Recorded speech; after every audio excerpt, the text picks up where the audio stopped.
제 옆에 뉴스버스 이진동 대표 기자 나오셨습니다. 안녕하십니까? 네, 안녕하세요. 네, 요즘 어떠세요? 검찰국 가셔서 포렌식 수사 안 받으세요? 저 포렌식인가? 지금 진행되고 있는데 이게 이제 사실 그 대통령에 대한 명예훼손 수사잖아요. 그렇죠. 근데 대통령하고 대통령 후보들은 그 사실 거의 언론에 무한대 검증 대상이잖아요. 네.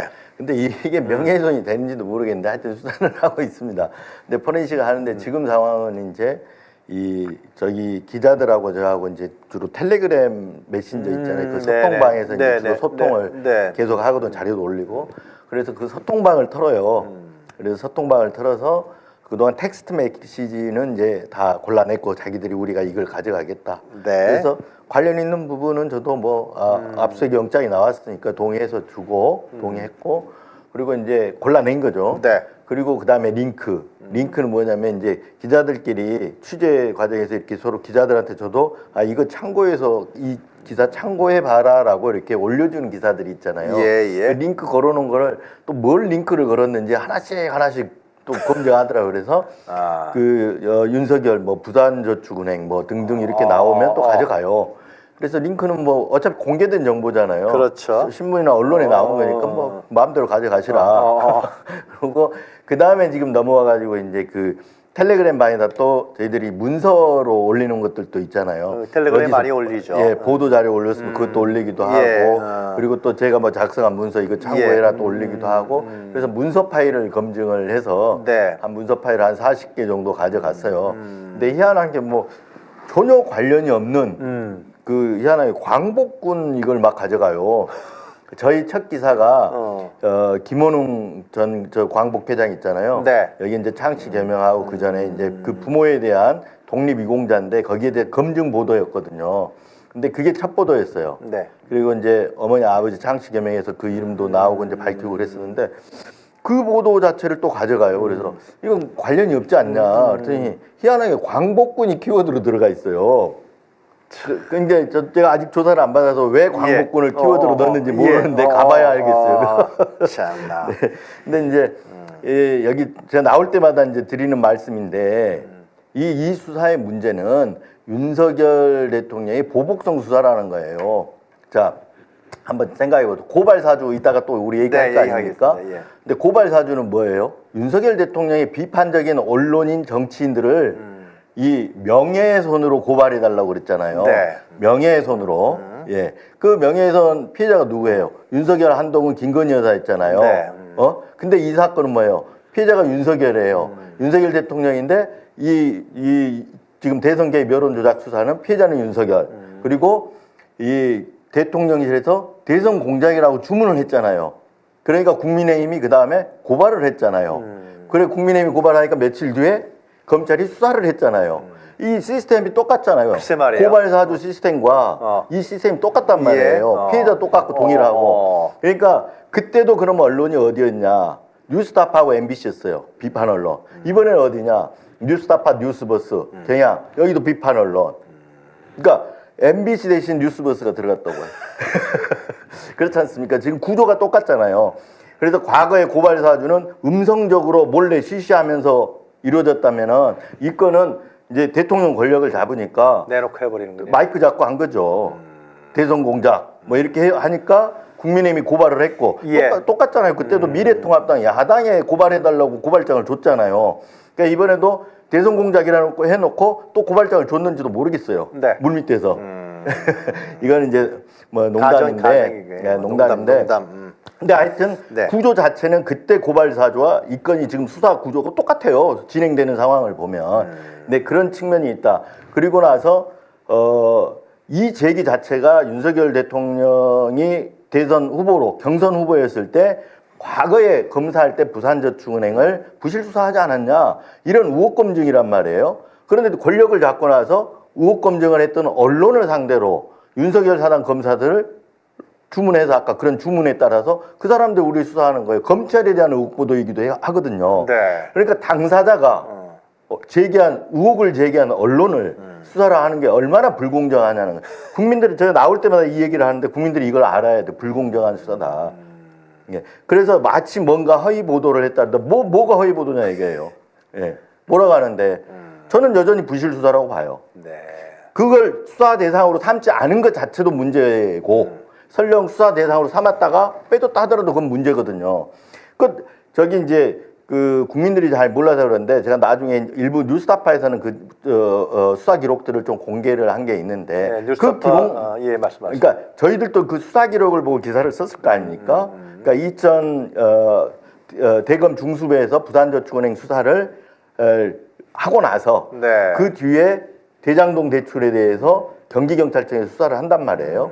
수원지검에 수사하고 네. 그다음에 수사해갖고는 다 잡아들였잖아요. 근데 그 뒤에 이루어진 수사 기록을 보면 앞에 대검 중수부가 부실 수사했다라는 증거들이 그런 정황 증거들이 차고 넘쳐요. 예, 그게 차고 넘치는데도 그게 부실 수사가 아니었다 하고 지금 언론을 대상으로 이렇게 공격하고 있는 거죠 지금. 네. 알겠습니다.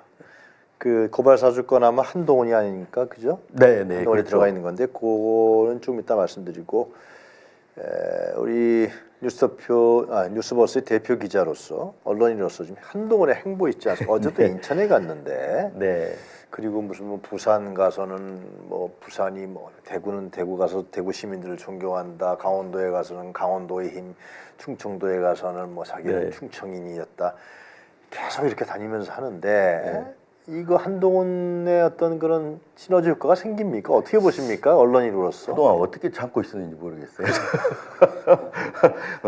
그동안 정치를 굉장히 하고 싶어 했던 것 같아요. 그냥 막 돌아다니면서 신나서 지금 글쎄 말이야. 다 완전. 돌아다니면서 뭐 메시지도 계속 내잖아요. 뭐 엔돌핀 돌았어, 완전히. 불체포 특권 뭐 포기하겠다부터 해가지고 막 내는데 어제 이제 급기야 이게 계속 업그레이드 시키더니 급기야는 50명 줄이겠다. 글쎄 말이야. 이 완전 이건 지금 선동인 거잖아요. 네. 사실 페필리즘이죠. 아니 거의 나치가 그렇게 했죠. 예. 그런 식으로 이제 계속 그 이목을 끌어가는 걸 얘기를 하는데 그리고 이제 본인은 정치개혁 메시지라고 시리즈로 낸다고 하잖아요. 그래서 어제 급기야 이제 50명 줄이겠다는 것까지 나왔는데 상당히 이 영향이 없다고 할 수는 없죠. 그래서 지금 어제 리얼미터 조사 나온 거 보면 네, 어떻게 나왔습니까? 어제 아니라 2주차 그러니까 지난주 거죠. 국민의힘이 39.6%, 민주당이 42.3% 이 격차가 줄었어요. 2.7%로 줄였어요. 그 전주에 뭐 한 7%가량 7.9%가 됐었는데 이렇게 많이 줄였단 말이에요. 그러면 이거는 어느 정도 한동훈 효과라고 봐야 되지 않겠냐 저는 네. 이렇게 생각하는데 그래요?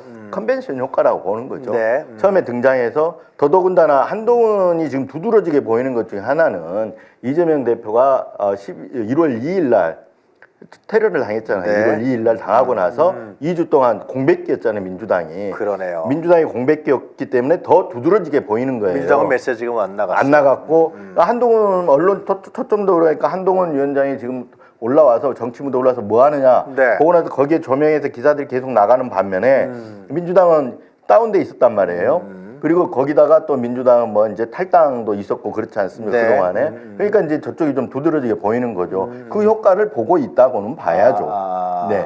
그런데 문제는 그건 정치 환경적인 효과네요. 그렇죠. 문제는 이게 계속 갈 거냐 이거잖아요. 한동훈이가. 그렇지. 네. 국민들이 묻는 거는 이거잖아요. 본질적인 질문을 묻는 거예요. 당신 윤석열 아바타야 아니야? 이걸 묻는 거고 또 하나는 용선 앵무새야 아니야? 그렇지. 이걸 묻는 거예요. 그 잣대를 뭘로 보냐? 김건희 특검법으로 보잖아요.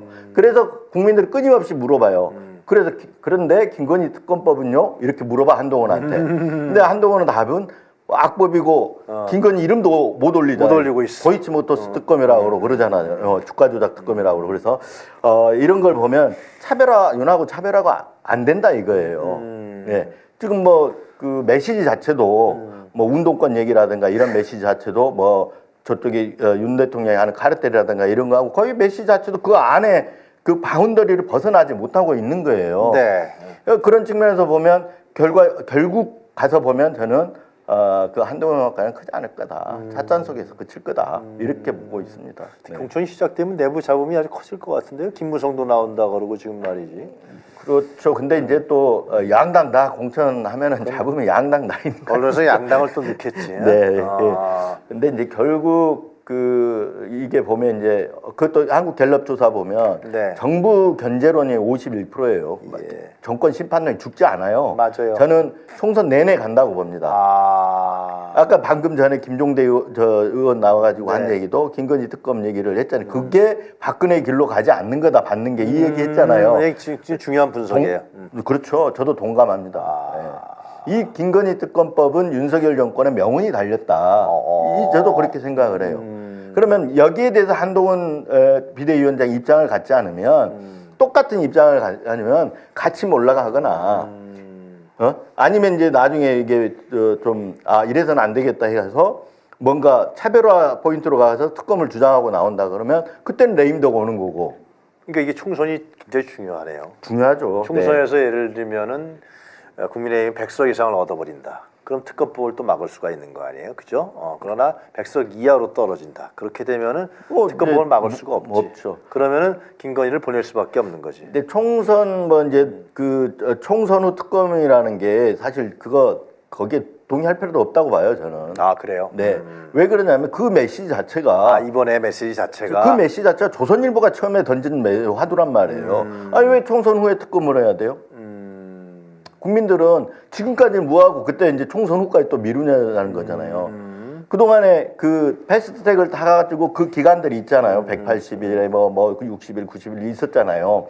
거의 1년 가까이 진행되는 동안에 네. 뭐하고 이제 와갖고 막 목에 차서 특검법 통과시켜서 네. 했는데 거부권 행사하고 특검하자니까 막상 하자니까 총선으로 한다는 거예요. 아니 재의결 할 수 있으면 저는 재의결 가능하면 빨리빨리 될 때 해서. 아니 그렇다면 우리 이진동 대표 기자 입장에서 봤을 때는 총선 전에 특검 변수가 특검은 특검이고 총선은 총선이다 이렇게 가야죠. 근데 특검 변수가 어떻게 작용할 것 같습니다. 재의결이라는 문제가 있잖아요. 네. 이것이 그러면은 특검을 얘네들이 재의결을 또 방해하게 되면은 총선 심판을 받게 되고 탄핵까지 갈 수 있다. 뭐 그렇게 보시는 겁니까? 아니면은 그러니까 탄핵이라는 거는 뭐 그 다음 얘기고. 그렇죠. 왜냐하면 탄핵 사유는 되는데 탄핵 사유가 된다고 해서 탄핵이 되지는 않잖아요. 아니 그러니까 네네. 특검법 재의결에 국민의힘의 일부 의원이라든가 아니면은 여권 내부에서 그걸 또 반대하고 방해하게 되면은 총선 때 심판을 받는다. 그렇게 보시는 겁니까? 아니면 심판 받는 거죠. 받고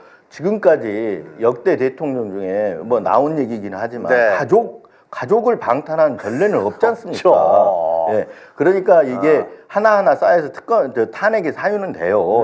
근데 나중에 그래서 만약에 예를 들어서 아까 얘기하신 대로 국민의힘이 100석으로 떨어진다. 그러면 이게 탄핵안이 통과될 수 있는 조건이 되는 거잖아요. 총선이 탄핵이 되는 거지. 예를 들면. 그렇기 때문에 이런 아까 김건희 특검법이랑 굉장히 중요하거든요. 여기서 계속 거부권을 행사해서 이게 이제 재의결이 안 되고 총선 후까지 갔다. 네. 그런데 총선에서 아까 그런 일이 일어났다. 100석 밑으로 떨어졌다. 그건 탄핵이지 바로.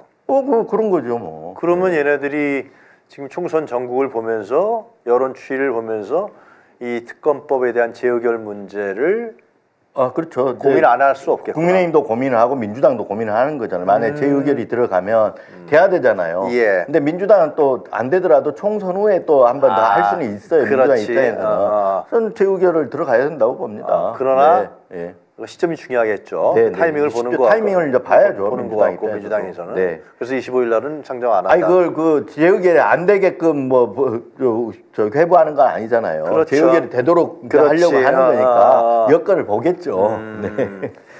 자, 좀 전에 말씀하셨던 그 고발 사주권인가요, 그죠? 네. 이게 31일 날 선고가 됩니까? 네, 굉장히 이거하고 중요하죠. 울산시장 선거 개입과 이것도 구조가 비슷하지 않습니까? 네, 그렇죠. 네, 설명 좀 이제 해주시죠.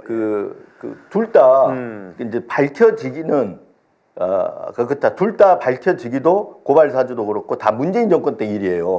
그렇죠. 그러네. 하나는 울산시장 선거 개입 사건은 재판이 진행되고 있고 지금은 네. 고발 사주도 이제 지금 와서 수사도 대통령 취임 무렵에 종결이 되고 다 재판이 진행되고 네. 있는 둘 다. 근데 하나는 1심이 이제 선고가 됐는데 울산시장 선거 개입 사건은 이제 그 내용이 청와대에서 그 대통령의 그 당시 2018년 지방선거에 출마한 그 송철호 시장 있잖아요. 예. 여기 이제 문재인 대통령 친구 이제 여기를 당선시키기 위해서 상대편 후보 김기현 이제 전 국민의힘 대표인데 여기를 수사하지 않았냐 이런 게 청탁 소위 말하면 이제 청와대에서 하명하고 그러니까 밑에 청탁을 받아서 하명하고 그래서 수사가 이루어지지 않았냐? 이게 이제 의혹의 핵심이었거든요. 청와대와 임종석이 거론되고 막 그랬던 그렇죠. 임종석 의원도 이제 임종석 실장이 배우로도 거론이 됐죠. 네. 거기는 이제 무혐의 처분이 무혐의 됐지만, 처분됐고, 예, 배우로 거론이 됐죠. 네. 그런데 이제 그래서 그 논란 끝에 3년 몇 개월, 3년 거의 한 10개월인가 8개월 만에 이제 1심이 났는데 유죄 선고가 났어요. 예. 그 사건은 경찰을 동원해가지고 경찰을 동원해서 수사를 했다. 이게 이제 의혹이었단 말이에요. 아. 근데 어느 정도는 어떤 청와대의 어떤 그 하명 이런 부분이 이제 유죄가 났기 때문에 인정된 거예요. 네. 그런데 이게 이제 1심이니까 물론 더 봐야지. 예, 대법원까지 가봐야지만 1심 판단은 유죄가 나왔다라는 거는 인정됐다는 부분이 이제 중요한 부분이죠. 그런데 고발 사주권은 어떻게 네, 되는 거야? 물론 당사자들은 뭐 황운하 의원이라든가 이런 분들은 청탁도 없었고 하명도 없었고 정치 공작이다, 보복 기소다, 정치적 기소다 이렇게 지금 반발하고 있거든요. 네. 그래서 이제 물론 이것도 이제 3심까지 가서 봐야 아는 거죠. 근데 일단 1심이 유죄가 났는데 거의 구조가 똑같아요. 이거는 이제 아까 그거는 경찰이 수사를 했다. 근데 이거는 검찰이 고발 사주를 했는데 수사가 실행되지 않았다. 선거 기간 전에. 그렇죠. 네, 이 차이가 있어요. 선거가 끝나고 나서 나중에 실행이 되거든요. 고발장 2개인데 그 중에 하나가 실행이 돼요. 네. 그래서 이제 이 사건에 고발 사주 사건에 대해서도 선거 개입 사건으로 보고 있어요. 공수처가 뭐라 그랬냐면 그 당시에 여권 인사에 대한 부정적 여론, 그러니까 총선을 앞두고 있었잖아요. 그래서 여권 인사에 대한 부정적 여론을 형성해가지고 그때 출마자들 중에 누구예요? 최광욱, 황희석, 범여권에 있는 출마자들이란 말이에요. 이 사람들한테 대한 부정적 여론을 형성하려고 했다라는 게 이 고발 사주의 목적이란 말이에요. 이거 제가 밝힌 게 아니고 그걸 또 검찰이. 공수처가 아니 밝힌 건 그지만. 아 그렇죠. 검찰이 그 주체가 사주한 주체가 이제 검찰이 그랬다는 거죠. 그래서 그거를 저 누구죠? 그 여자분 그걸 통해 갖고 누구지? 하여튼간에 그렇게 해서 네. 그것이 이제 그 국민의힘 전신당에 그게 넘어가서 니네들 이걸 해라 그런 거 아니었어요? 그렇죠. 그러니까 그 목적 하나하고 또 하나는 그 당시에 이제 윤석열 대통령이 검찰총장 시절이잖아요. 윤석열 대통령 그리고 그다음 김건희 여사 한동훈 여기에 막 공격을 받았잖아요. 그렇죠. 그러니까 그런 비난 여론으로부터 보호하기 위해서 무마하고 보호하기 위해서 그런 비난을 이 두 가지 목적에 의해서 고발 사주가 이루어졌다고 봐요. 그게 손준성이라는 거 아니에요? 그러니까 이제 주체가 손준성이 했다 이런 건데 검찰이? 네, 검찰이. 근데 목적은 그거다. 아. 근데 그걸 제가 이렇게 한 게 아니라 공수처가 수사하고 나서 네. 밝힌 목적이 그렇다라는 거예요. 예. 그런 목적하에 이제 아까 말했던 그 여권 의원하고 비판적인 여권의 정치인 그리고 네. 언론인들을 고발해달라고 던진 고발장이 고발 사주 사건이에요. 네. 그래서 그 주체가 누구야? 손준성 대검 수사정보정책관인데 재밌는 부분은 이 고발 사주에서 배우로 의심받았던 사람이 누구예요? 윤석열 아닙니까? 그렇지. 당시 검찰총장이 윤석열 대통령이거든요. 그 손준성이가 그 총장 밑에 있는 무슨 대검 수사정보정책관이라는 아주 그거는 뭐 자리가 핵심 측근 자리고 그 자리는 총장이 직접 임명하는 자리예요. 예. 선발 그 수종 노릇하고 눈과 귀 노릇을 해요. 그리고 검찰의 다른 조직하고 달리 거기는 검찰총장만의 지시를 받아요. 네. 그러니까 당연히 손준성 대검 수사정보정책관이 그 일을 했다라고 한다면 당연히 그 배후에는 그 당시 검찰총장이 있는 거 아니냐 이런 게 합리적인 의심이에요. 왜냐하면 이거는 밖에서는 모르지만 검찰 내부 출신이라 그러면 검사라면 저 자리는 검찰총장의 핵심 측근이고 검찰총장만의 지시를 받는다. 이걸 다 알기 때문에 그 프로세스를 알기 때문에 다 그렇게 보는 거예요. 네. 이제 그런데 윤석열 대통령이 울산 선거 사건에서는 어땠냐? 윤석열 대통령하고 문재인 정권하고 과거에 검찰총장 시절에 갈등이 있는 변곡점 조국 전 장관 사건 아니겠습니까? 그 조국 전 장관 사건 이후에는 윤석열 대통령이 이 살권수라고 그래 살아있는 권력 수사라고 그래가지고 네. 그 당시에 이제 이 문재인 정권 수사에 총력을 기울여요. 그 중에 하나가 울산시장 선거 개입 사건이거든요. 아하. 그러니까 사실상 이 수사의 사령탑은 윤석열 대통령이에요.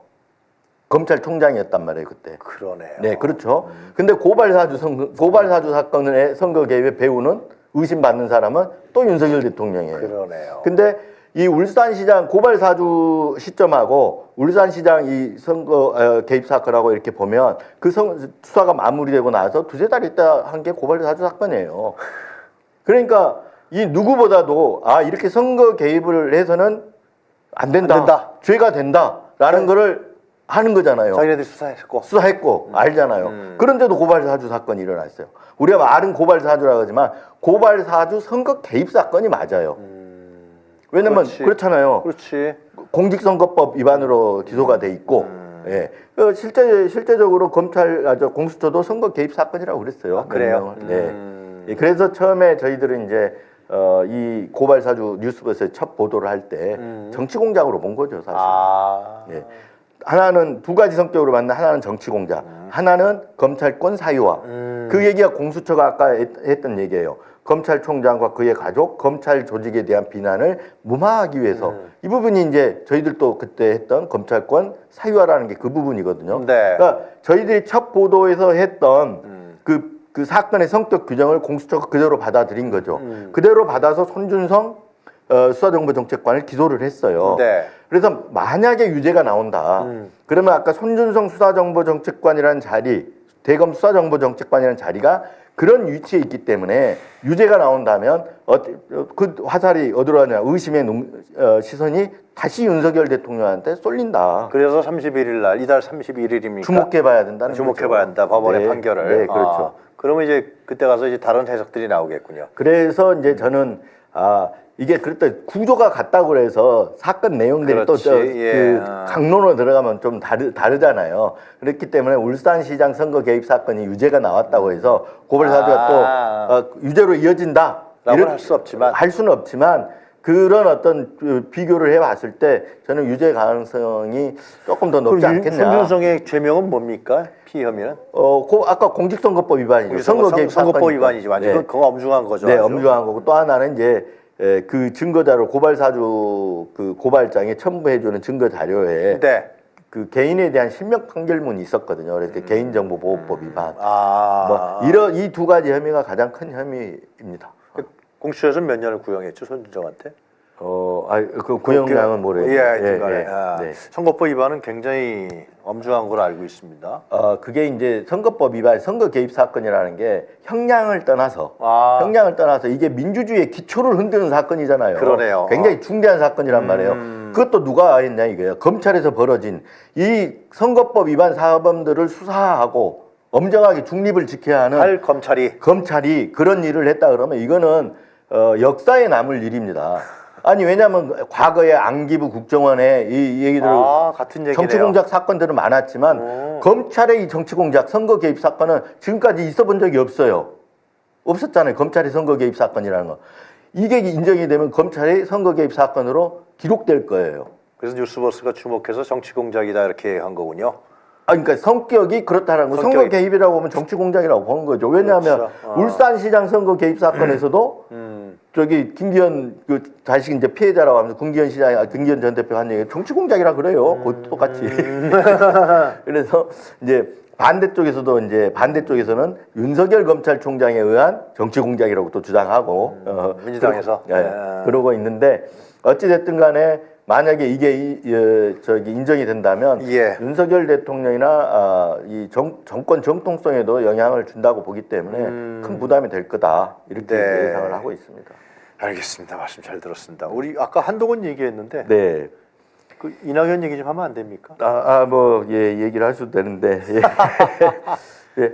근데 호남에서 민주당이 또 많이 급락을 했잖아요. 어젠가 그 뉴스토마토 보니까 20.5포인트가 급락을 했어요. 그거는 이제 곧바로 신당 지지로 연결된다.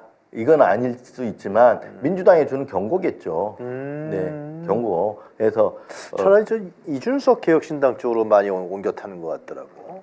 그래서 둘이 사실 이제 이낙연 총리 같은 이낙연 전 대표 같은 경우는 호남에서 그렇게 지지세가 그렇게 별로 없어요. 거의 없다고 봐요. 그래서 이제 그 지역보다는 세대 통합하자 해가지고 자꾸 이제 저쪽으로 구애를 하는 게 그런 것 같아요. 그래서 그런 거구나. 저는 그렇게 해석을 하고 있습니다. 자 이준석을 업어타려고 이제 같이 해서 이제. 근데 김종인이 너하고는 안 해 그랬잖아. 그래 이제 이준석도 그런 거 있잖아. 엄중 낙연 가지고는 좀 자기 그 이미지가 이미지 갖고는 안 되지 않겠냐. 자기 이미지가 깎이겠지. 그렇죠. 그러니까 구정치니까.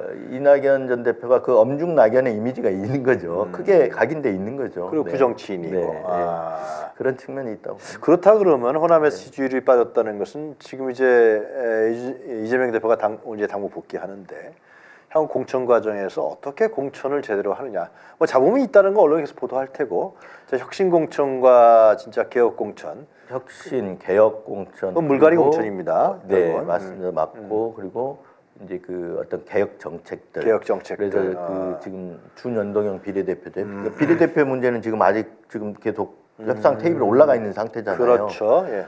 그렇기 때문에 여기에 대해서 이제 민주당이 어떤 스탠스를 취하느냐. 국민의힘은 과거로 가자, 병립형으로 가자고 하고 있는 거 아닙니까 지금? 그렇죠. 한동훈이 그래서 큰 소리 치는 게 그거잖아요. 우리는 입장 정했다. 병립형이다라고. 왜 근데 민주당이 왔다 갔다 하냐 이렇게 큰 소리 치고 있는데 여기에 대해서 민주당도 이제 입장을 정해야 될 거고. 지금 그냥 선거법을 상호 여야가 합의해서 개정하지 않으면은 네. 그건 연동형으로 가게 됩니다. 그렇죠. 네. 준연동형은 네, 일시적인 사항이기 때문에 연동형으로 가게 돼 있어요 지금 현재. 네.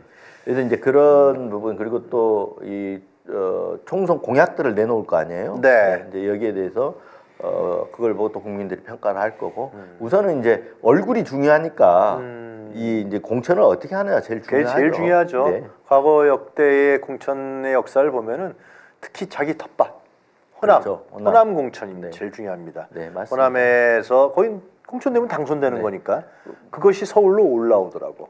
아 그렇죠. 당연하죠. 바로 예. 마찬가지로 네. 이쪽도 TK, 네. TK에 검찰들 박아버리면은 네. 수도권도 엉망이 되는 거고 호남에서 진짜 제대로 일하는 사람들은 개혁 공천, 혁신 공천을 하게 되면은 이것이 근데 이제 국민의힘도 자세히 보여야 되는데 네. 뭔가 좀 개혁 공천을 할 것처럼 하는데 그 자리에 다 검사들 검사 받겠지. 똘마이도 박았겠지. 그건 걔네들 구조상 어쩔 수가 없을 거야. 그렇겠죠. 왜냐하면 이제 저 윤석열 대통령 입장에서 더 불안하지 않겠습니까? 더 이렇게 친위 그룹을 만들어야 되잖아요. 네. 근데 그래서 이쪽은 아마 또 이제 새로운 사람이 공천이 되면은 친명이다. 또 이렇게 언론에서 몰아세울 거야. 아마. 네. 근데 한번 아니 근데 또 국민들이 모르는 것 알죠. 같아도 다 압니다. 다 네. 알죠. 예. 그래서 결국은 표로 나타났잖아요. 맞아요. 네. 예. 앞으로 좀 자주 나오셔서 이 선거 아니, 앞두고서 정치연한 알겠습니다. 이런 거 좀 네. 아니 근데 지금 이 검찰에 의해서 이 검찰의 언론 탄압에 의해서 아니 그 정권의 언론 탄압에 의해서 업무의 지장이 꽤 큽니다 이게. 알겠습니다. 그게 언제 끝나요? 이번 달에 다 끝나죠. 포렌식. 모르겠습니다. 이게 정말요? 그러니까 이 수사를 어디까지 끌고 갈 건 총선 전에 마무리를 할 건지 어떨지 모르겠는데 뭐 저희 한번 급할 건 없어요. 네, 저희 일은 일대로 해가면서 또 네, 뭐 수사 뭐 나오라고 하면 또 가서 할 건 해야죠. 또. 뉴스버스 요즘에 독자도 많이 늘고 그죠? 예, 좀 이제 저희들이야. 근데 조금 이제 제 업무에서 제가 약간 이걸로 그렇지. 지장을 받다 보니까 기사가 조금씩 부실해지고 있어서 그게 걱정입니다. 예. 저 미국에 계시는 저 누구야 이상현 특파보 예. 기사 좀 많이 쓰라 그러세요. 지금 또 오늘 아침 얘기를 했어요. 저 요즘 트럼프가 그렇지. 또 그 상승세를 왜 하는데 그것도 좀 분석도 좀 하고 해보자라고 얘기를 하고 왔었습니다. 네. 그 금요일 날 저희가 또 모시기로 했어요. 그렇군요.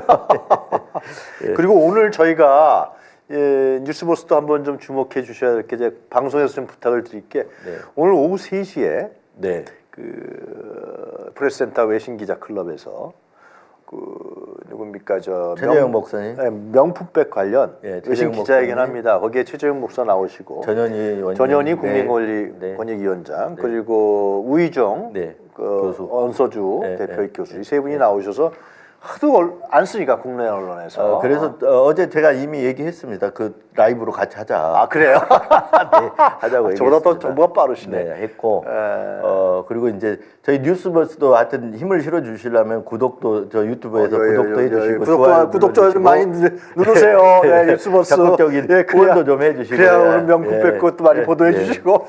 아니 그렇지 않아도 그거는 뭐 후원이 뭐 이런 거 상관없이 해야 될 일이잖아요. 언론이 그렇지. 당연히 해야죠. 이거 보도를 안 하니까 네, 이제 와서 이제 열심히 해야죠. 그때도 저희가 터뜨렸으면 뉴스버스에서도 일부 해주셨잖아요. 이거 일부 저희가 제일 먼저 포털에서 맞아요. 했잖아요. 네, 그 저 텍스트 기사로는 맞아요. 왜냐하면 이제 그 장인수 기자가 미리 어. 미리 이렇게 좀 그 텍스트를 먼저 보내줬어요. 좀 친하신 것 같더라고 두 분이. 아니, 그러니까 서로 상의를 하는 거죠. 이렇게. 예, 예. 왜냐하면 하여튼간에.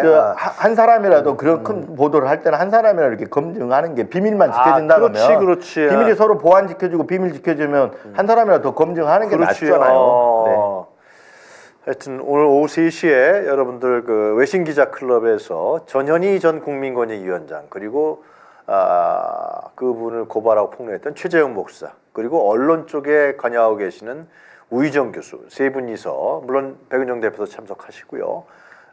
이 명품백 관련해서 외신 기자들에게 설명하는 외신 기자 장인수 기자 전 기자도 참석 당연히 해야겠죠. 장인수 기자도 한다는 소식을 좀 언론 기자들 좀 보고 있으면 좀 관심 좀 가져주세요. 국내 언론 관심 안 가지면 외국에 쓰겠죠. 이거 좀 받지 않겠습니까? 이 문제는 어떻게 보십니까? 아니, 워싱턴 포스트나 그걸 뉴욕타임즈. 이제 뭐 이렇게 외신 기자회견해서 언론인의 공론화를 재공론화를 또 시키는 건데 네. 이미 공론화가 돼 있어요. 예, 공론화가 돼 있어요. 왜 대통령실이 조용하냐면 이게 갖는 민감한 사안이라는 건 민감성 폭발력을 알기 때문에 조용한 거예요. 네. 대응해서 하면. 이 바닥 민심으로는 이게 디올백이 대단하더라고 이게. 다 알죠. 국민들이 그냥 뭐 저쪽에서는 개돼지 취급을 해 국민들이 뭐 모릅니까? 다 알죠.